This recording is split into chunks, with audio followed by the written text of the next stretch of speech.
How did Abimelech destroy all the people of Shechem? This is the question we seek to answer today as we continue our verse-by-verse study of the book of Judges on Walking Through the Bible.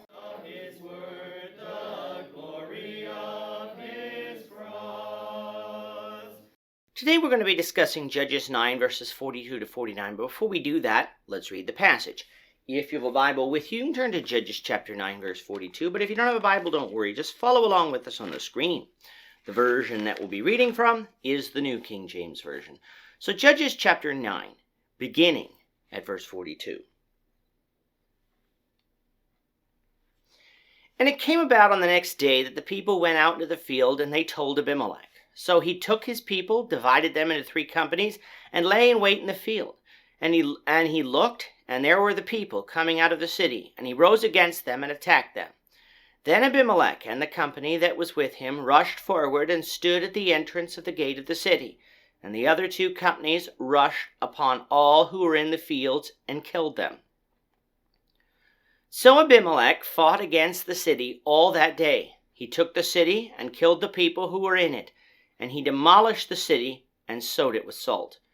Now when all the men of the tower of Shechem had heard that, they entered the stronghold of the temple of the god Berith. And it was told Abimelech that all the men of the tower of Shechem were gathered together. Then Abimelech went up to Mount Zalmon, he and all the people who were with him.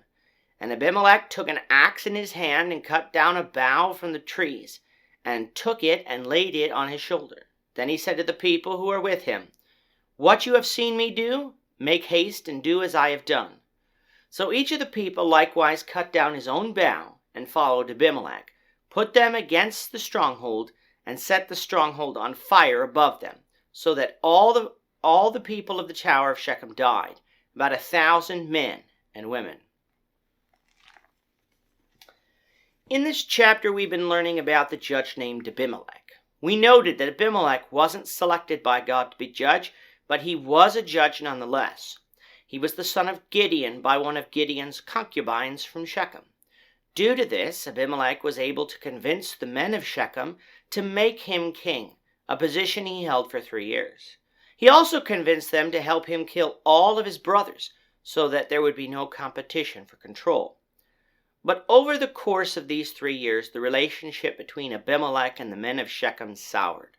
Jotham, the only surviving son of Gideon who escaped Abimelech's conspiracy, warned them of this in his fable, for Abimelech was a bramble, one whose only real function was to be used to set fires.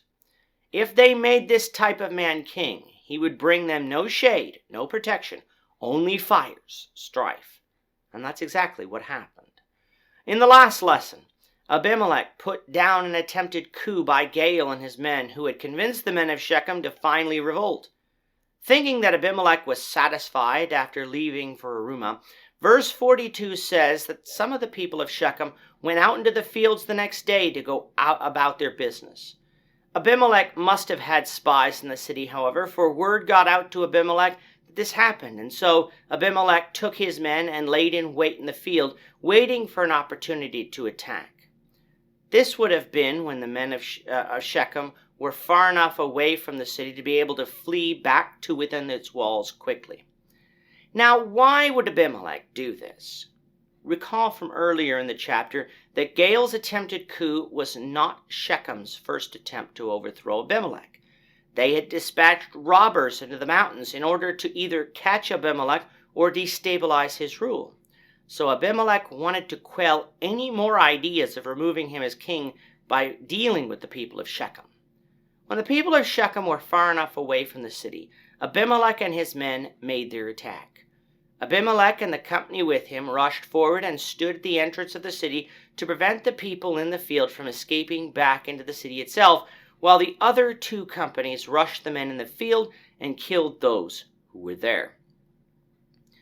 Abimelech then breached the city itself, killed all that were in it, destroyed the city walls, and sowed it with salt. What sowing with salt would do is prevent vegetation from growing around the city, making it barren and uninhabitable. It was Abimelech's wish that the city remain uninhabited, at least during his lifetime, so that there would be no more challenges to his rule.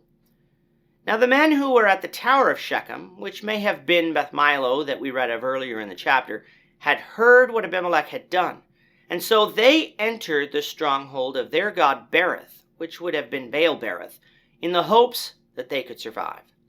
Abimelech and his men, though, went up to Mount Zalmon, which may have been one of the lower shoulders of Mount Ebal or Mount Gerizim, and with axes cut down boughs from the trees and carried them to this temple. They then used these boughs to set the stronghold on fire, so that all the people in the tower of Shechem died, about 1,000 men and women. This would have been a literal fulfillment of Jotham's fable. Abimelech, being the bramble, did destroy the men of Shechem by fire. So yet again Abimelech appeared to be victorious. But the story is not over. We'll conclude our look at Abimelech, the Lord willing, in the next lesson. With that, our time is up for today. The Lord willing, we hope you'll join us for tomorrow's discussion of Judges chapter 9, verses 50 to 57, as we continue our walk through the Bible, one verse at a time. Thank you for watching today's episode. We hope that you found it edifying and ask that you not only subscribe to our channel and podcast, but that you like and share this episode among your friends, so that the saving gospel of Jesus Christ can go out to the whole world.